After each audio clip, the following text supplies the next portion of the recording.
بسم اللہ الرحمن الرحیم۔ السلام علیکم ورحمۃ اللہ وبرکاتہ۔ آج میں خلیفۃ الرسول، تاجدار صداقت، افضل البشر بعد الانبیاء، حضرت سیدنا ابو بکر صدیق رضی اللہ تعالی عنہ کے بارے میں کچھ عرض کرنا چاہتا ہوں۔ کون ابو بکر صدیق، جن کا لقب ہے خلیفۃ الرسول؟ خلیفۃ الرسول صرف اور صرف لقب حضرت ابو بکر صدیق رضی اللہ تعالیٰ عنہ کا ہے۔ کون ابو بکر صدیق رضی اللہ تعالیٰ عنہ،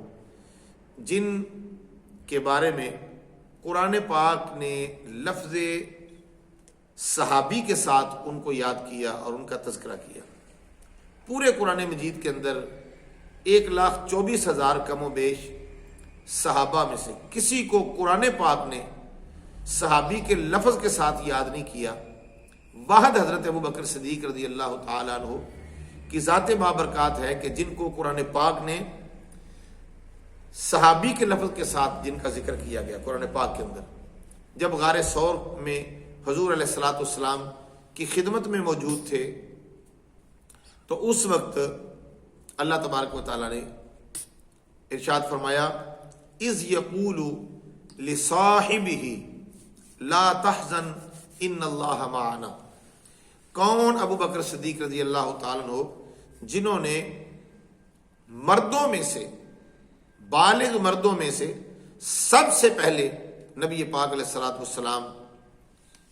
کا کلمہ پڑھا اور اسلام قبول کیا۔ کون ابو بکر صدیق رضی اللہ تعالیٰ عنہ کہ جو اسلام کے سب سے پہلے خطیب ہیں۔ کون ابو بکر صدیق رضی اللہ تعالیٰ عنہ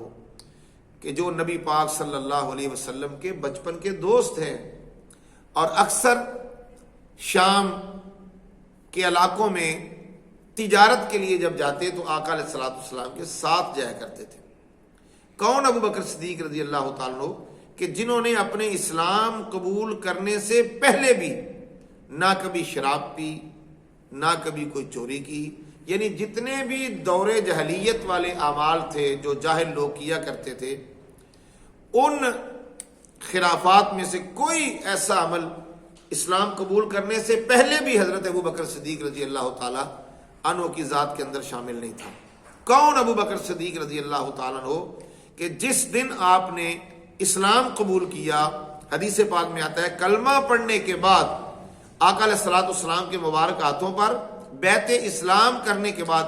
آپ نے جو سب سے پہلا عمل فرمایا وہ اٹھے اور اٹھ کر گھر گئے، اور گھر جا کر حدیث میں آتا ہے کہ 40,000 دینار جو آپ کی کل جمع پونجی تھی وہ اٹھا کر لے آئے اور لا کر نبی پاک صلی اللہ علیہ وسلم کے قدموں پر نچھاور کر دیا اور عرض کیا کہ اللہ کے پیارے حبیب صلی اللہ علیہ وسلم، آج کے بعد میں بھی آپ کا غلام اور میرا کل مال بھی آپ کا، میری اولاد بھی آپ پر قربان۔ کون حضرت ابو بکر صدیق رضی اللہ تعالیٰ عنہ جن کے متعلق میرے اور آپ کے پیارے آقا علیہ الصلوۃ والسلام نے ارشاد فرمایا کہ دنیا کے اندر جس نے مجھ پر کوئی احسان کیا تو میں نے سب کے احسانوں کا بدلہ اس دنیا میں اتار دیا ہے، اور ایک ہی شخصیت ایسی ہے کہ جس کے احسانوں کا بدلہ میں دنیا میں نہیں اتار سکا، ان کے احسانوں کا بدلہ قیامت کے دن ساری کائنات کا مالک و خالق اتارے گا۔ کون ابو بکر صدیق رضی اللہ تعالی عنہ کہ جن کی 4 پشتیں نبی پاک صلی اللہ علیہ وسلم کی صحابی ہوئی، شرف صحابیت سے جن کو اللہ نے نوازا، یعنی کہ حضرت ابو بکر صدیق رضی اللہ تعالی عنہ آپ خود بھی نبی پاک علیہ الصلوۃ والسلام کے صحابی، پھر آپ کے والد حضرت ابو قحافہ رضی اللہ تعالیٰ عنہ وہ بھی حضور علیہ الصلوۃ والسلام کے صحابی، اور پھر آپ کے بیٹے حضرت عبد الرحمن بن ابو بکر صدیق رضی اللہ تعالیٰ عنہ اور دیگر آپ کے صاحبزادے اور صاحبزادیاں وہ بھی حضور علیہ الصلوۃ والسلام کے صحابی، اور پھر آپ کے پوتے بھی نبی پاک صلی اللہ علیہ وسلم کے صحابی ہوئے۔ یہ شرف اور کس کو حاصل ہے؟ کون ابو بکر صدیق رضی اللہ تعالیٰ عنہ جن کو ایک دن نبی پاک صلی اللہ علیہ وسلم نے فرمایا، اے ابو بکر یہ تو بتا تجھے سب سے اچھا کون سا عمل لگتا ہے؟ تو حضرت ابو بکر صدیق رضی اللہ تعالیٰ عنہ آپ نے عرض کیا کہ پیارے آقا علیہ الصلوۃ والسلام میں چاہتا ہوں اور مجھے اس بات سے محبت ہے کہ اللہ تبارک و تعالیٰ مجھے مال دیتا جائے اور میں وہ مال آپ پر قربان کرتا چلا جاؤں. اور پھر کہا کہ ان نظر علی وجہ رسول اللہ، اور میرا یہ دل کرتا ہے کہ یا رسول اللہ صلی اللہ علیہ وسلم میری نظر ہو، میری آنکھ ہو اور آپ کا بددعا کا چہرہ ہو، اور میں ہر وقت ٹکٹکی باندھ کر آپ کے چہرے پاک کو دیکھتا رہوں، آپ کا دیدار کرتا رہوں، آپ کے دیدار میں محو رہوں اور کوئی کام نہ کروں. اور پھر عرض کیا وَإِن يَكُونَ ابْنَتِي تحت رسول اللہ، اور میرا دل یہ کرتا ہے یا رسول اللہ کہ میری صاحبزادی عائشہ الصدیقہ ہمیشہ آپ کے نکاح میں رہے. یعنی یہ عمل مجھے اچھے لگتے ہیں کہ مجھے وَإِنْفَاقُ مَالِي عَلَى رسول اللہ وَإِن يَكُونَ ابْنَتِي تحت رسول اللہ النظر علی وجہ رسول اللہ، میری آنکھ ہو، آپ کا چہرہ ہو، میں دیکھتا رہوں، میری بیٹی ہمیشہ آپ کے نکاح میں رہے، اور اللہ مجھے مال دیتا جائے اور میں آپ پر قربان کرتا جاؤں. کون؟ ابو بکر صدیق رضی اللہ تعالیٰ عنہ،